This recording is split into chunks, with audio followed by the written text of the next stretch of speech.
Lalu Abu Jandal berteriak sekencang-kencangnya, "Hai kaum muslimin, apakah aku dikembalikan kepada orang-orang musyrik? Mereka akan berbuat sesuatu agar aku kembali murtad."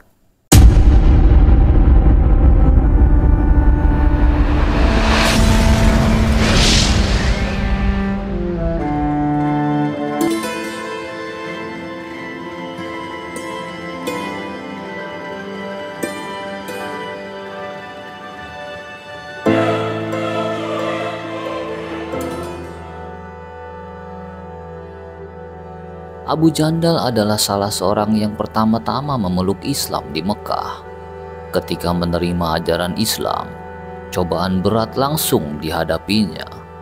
Ayahnya tidak terima atas keislamannya. Dengan penuh amarah, ayahnya langsung mengikatnya dengan rantai dan mengurungnya. Sebab itulah ia termasuk kaum muslimin yang tidak bisa hijrah ke kota Madinah.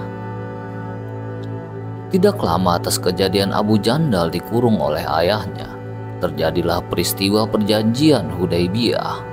Perjanjian Hudaybiyah yang terjadi antara kaum Quraisy dan yang menjadi juru rundingnya adalah Suhail bin Amr bin Abdu Yasyam yang merupakan ayah dari Abu Jandal dan umat muslim yang dipimpin oleh Nabi Muhammad SAW. Sebab terjadinya perundingan Hudaybiyah adalah ketika sekitar 1.400 muslim berangkat ke Mekah untuk melaksanakan ibadah umroh. Namun, karena saat itu kaum Quraisy di Mekah sangat anti terhadap kaum muslim Madinah terkait kekalahan dalam perang Khandaq, maka Mekah tertutup untuk kaum muslimin. Quraisy menyiagakan pasukan untuk menahan muslimin agar tidak masuk ke dalam Mekah pada waktu itu. Bangsa Arab benar-benar bersiaga terhadap kekuatan militer Islam yang sedang berkembang. Nabi Muhammad mencoba agar tidak terjadi pertumpahan darah di Mekah, karena Mekah adalah tempat suci. Akhirnya kaum muslim menyetujui langkah Nabi Muhammad, bahwa jalur diplomasi lebih baik daripada berperang, dan terjadilah perundingan Hudaybiyah kala itu. Saat perjanjian Hudaybiyah tengah ditulis, tiba-tiba Abu Jandal bin Suhail muncul. Ia datang menemui Nabi Muhammad SAW dan para sahabat dalam keadaan terikat rantai. Melihat kedatangan anaknya yang melarikan diri, Suhail bin Amr murka dan langsung menamparnya. Suhail memiting kerah baju anaknya dengan kasar sambil berkata, "Muhammad, perjanjian antara kami denganmu telah ditetapkan dengan tegas sebelum dia ini datang." Nabi menjawab, "Engkau benar." Lalu Abu Jandal berteriak sekencang-kencangnya, "Hai kaum muslimin, apakah aku dikembalikan kepada orang-orang musyrik? Mereka akan berbuat sesuatu agar aku kembali murtad." Perlu diketahui antara poin perjanjian Hudaybiyah adalah, jika seorang lelaki dari Mekah datang kepadamu Nabi Muhammad, walaupun ia telah memeluk Islam, maka engkau harus mengembalikannya kepada kami, kaum Quraisy. Saat Abu Jandal muncul, poin ini telah disepakati, sehingga meskipun berat bagi Rasulullah membiarkan sahabatnya kembali ke tengah-tengah orang musyrik, beliau tidak mau melanggar perjanjian yang telah disepakati. Beliau hanya mampu berpesan kepada Abu Jandal, "Abu Jandal, bersabarlah dan berharaplah pahala dari Allah atas ujian yang kau hadapi.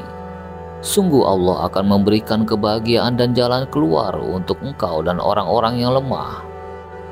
Mereka telah sepakat membuat perjanjian dan kita tidak mungkin mengkhianatinya."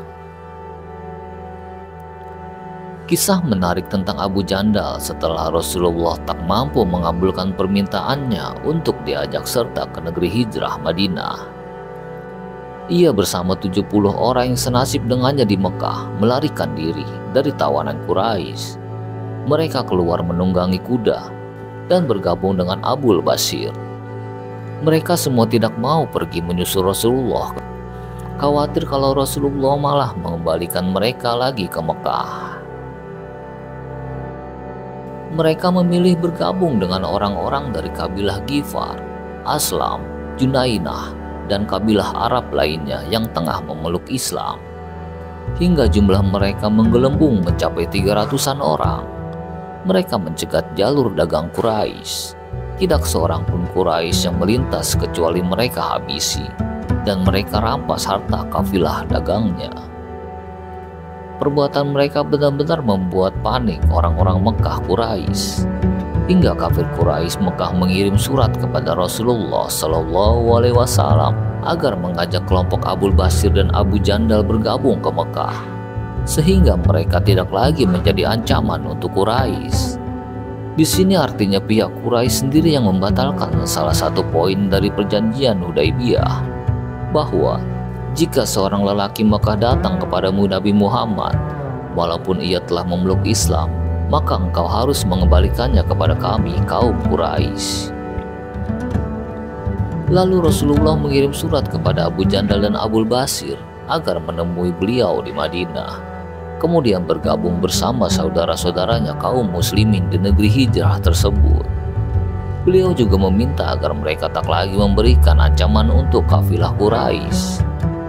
Saat surat Rasulullah sampai dan diterima surat tersebut oleh Abu Basir, namun ketika itu Abu Basir tengah mengalami sakit yang sangat parah. Setelah membaca surat dari Rasulullah, Abu Basir pun mengembuskan nafas terakhirnya dalam keadaan menggenggam surat dari Rasulullah. Selepas kepergian sahabatnya Abu Basir, Abu Jandal tetap berjuang di jalan Allah sampai akhir hidupnya. Beliau meninggal di masa pemerintahan Umar bin Khattab. Ia wafat akibat wabah Taum Amwas yang pada saat itu melanda. Kisah Abu Jandal bin Suhail bin Amr, kegigihan dalam kesetiaan dalam membela agama. Hidupnya dipenuhi cobaan dan perjuangan, tetapi teguh di jalan yang benar. Allahumma salam bisawab.